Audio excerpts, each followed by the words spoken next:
Hello, bachcho. Let's read this question. So this question says, inside a smooth spherical cavity, particle A can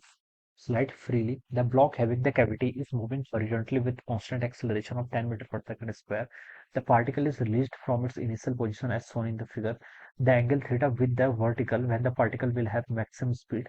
with respect to the block is with respect to the block अपने पर बताना है ठीक है तो चलिए इस question को स्टार्ट करते हैं so we can write down the key concept of this question इस क्वेश्चन का की कॉन्सेप्ट आप क्या लिख लीजिए speed of the particle the angle theta theta बताना है जब when the particle will have maximum speed ठीक है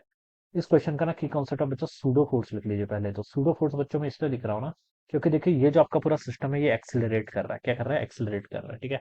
ये मान लीजिए आपका एक इसके ऊपर आपका क्या कर रहा है एक कैविटी है स्फेरिकल शेप की ठीक है इस तरीके से ऑलराइट ये इस तरीके से है ऑलराइट और ये पूरा सिस्टम देखिए आपका मूव कर रहा है with some acceleration g g acceleration से क्या कर रहा है बच्चों मूव कर रहा है मान लीजिए देखिए बच्चों पार्टिकल को हमने यहाँ से थ्रू सॉरी पार्टिकल को यहाँ से रिलीज किया ये आपका ओरिजिन है पार्टिकल किसी स्टैंड पर आपका यहाँ पर है ठीक है ये कोई क्या है आपका पार्टिकल ये है पार्टिकल ए ठीक है पार्टिकल ए बोला गया ये किस इंस्टेंट पर आपका यहाँ पर है ऑलराइट अब बच्चों देखिए मैक्सिमम स्पीड कब होती है जब इस पर नेट फोर्स आपका टेंजेंशियल फोर्स देखिए जीरो के इक्वल होगा ठीक है देखिए अगर टेंजेंशियल फोर्स जब आपका जीरो के इक्वल होगा यानी कि टेंजेंशियल एक्सेलरेशन जीरो होना चाहिए अगर एक्सेलरेशन जीरो हो गया किसी इंस्टेंट पर उस इंस्टेंट पर इसकी स्पीड क्या होगी आपकी मैक्सिमम होनी चाहिए कितनी होनी चाहिए मैक्सिमम अगर एक्सेलरेशन नॉन जीरो है इसका मतलब क्या है पार्टिकल आपका एक्सेलरेट करता रहेगा ठीक है अगर एक्सेलरेशन और वेलोसिटी की डायरेक्शन एक ही है तब तो पार्टिकल की स्पीड कंटिन्यूअसली बढ़ती जाएगी ना और मैक्सिमम किस इंस्टेंट पर होगी जिस इंस्टेंट पर उसका एक्सेलरेशन क्या जीरो के इक्वल होगा तो मान लीजिए कोई ऐसा इंस्टेंट है मान लीजिए एक एंगल थीटा बना रहा है इस इंस्टेंट पर मैं क्या बता सकता हूँ टेंजेंशियल डायरेक्शन पर जो आपका नेट फोर्स होगा वो किसके इक्वल हो जाएगा जीरो के इक्वल इस पर देखिए कौन कौन से फोर्स लेंगे सबसे पहले एक एमजी फोर्स लेगा ऐसे डाउनवर्ड डायरेक्शन में ठीक है ये एंगल थीटा है बच्चों तो हम बता सकते हैं बाई सिमेट्री ये एंगल भी कितना होगा आपका थीटा के इक्वल होगा दिस एंगल ऑलराइट सॉरी ये एंगल थीटा क्यों होगा 90 माइनस थीटा होगा ना ठीक है देखिए मैं ऐसे बता रहा हूँ देखिए ये एंगल थीटा है तो ये 90 होगा ये एंगल कितना होगा आपका 90 माइनस थीटा ये 90 माइनस थीटा तो ये एंगल भी आपका 90 माइनस थीटा ठीक है इस डायरेक्शन में ये जो एंगल बनेगा ये एंगल आपका थीटा होगा ये एंगल अगेन 90 माइनस थीटा ठीक है मैं चलिए इसको थोड़ा बड़ा बना लेता हूँ ऑलराइट ये आपको समझाने के लिए बस ठीक है एम जी ऐसे हो जाएगा ठीक है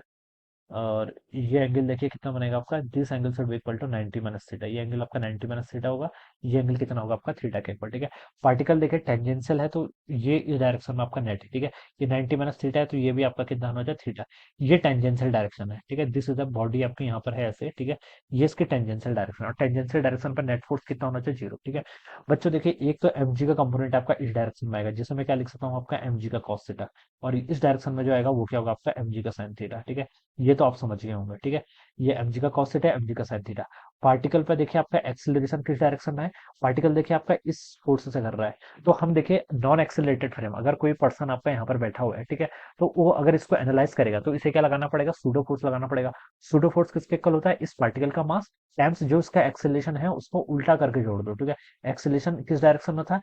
ऐसे था प्लस एक्स एक्सिस के along let this is plus x axis तो इसको आप इस डायरेक्शन में उल्टा करके जोड़ दो यानी कि कितना था ए की वैल्यू जी के इक्वल थी तो यहाँ पर आपका स्मॉल एम इस पार्टिकल का मास एम जो आपका उसका एक्सेलेशन है तो ये आपका माइनस एम जी फोर्स लग जाएगा माइनस एम जी नहीं लिख रहा हूँ सिर्फ एम जी लिख रहा हूँ क्योंकि डायरेक्शन को मैंने यहाँ पर स्पेसिफाई कर लिया ठीक है ये आ जाएगा ये थीटा है ठीक है अब एम जी के देखिए दो कंपोनेंट हो जाएंगे ये एंगल थीटा है तो ये आपका 90 माइनस थीटा होना चाहिए बेसिकली ठीक है तो ये क्या लिख सकते हैं आप देखिए एम जी का ये इसको जी नहीं बोलते चलिए अभी के लिए इसको फॉर द टाइमिंग ए बोल देते हैं alright A will be the acceleration system का एक्सेलरेशन एसी था ना इसको एसी बोल देते हैं एसी का एक कंपोनेंट जो इस डायरेक्शन में आएगा इसे क्या लिखेंगे एमएसी का cos 90 माइनस थीटा जो कि कितना होगा आपका एमएसी का sin थीटा ठीक है अब नेट फोर्स पार्टिकल की वेलोसिटी मैक्सिमम कब होगी जब नेट फोर्स जीरो होगा किस डायरेक्शन में टेंजेंशियल डायरेक्शन में कौन कौन से फोर्स लग रहे हैं एमजी cos थीटा और एमएसी sin थीटा ये टोटल फोर्स देखिए नेट फोर्स आपका कितना होना चाहिए जीरो होना चाहिए ठीक है तो मैं यहाँ पर से लिख सकता हूँ अगर आपका नेट फोर्स जीरो के इक्वल होगा ठीक है मैं लिख सकता हूँ in the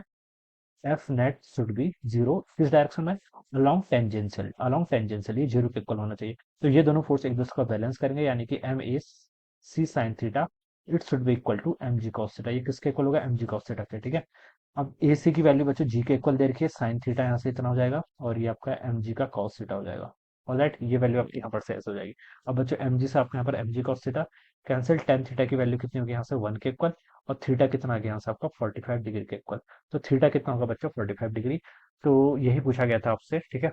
the angle theta, तो थीटा 45 होगा जो कि बी ऑप्शन पे गिवन है। तो आंसर बी क्या होगा इसका राइट आंसर। ऑलराइट, तो इस तरीके से हम क्या करेंगे इस क्वेश्चन को solve. So I hope you are understood this concept. All the best and thank you so much.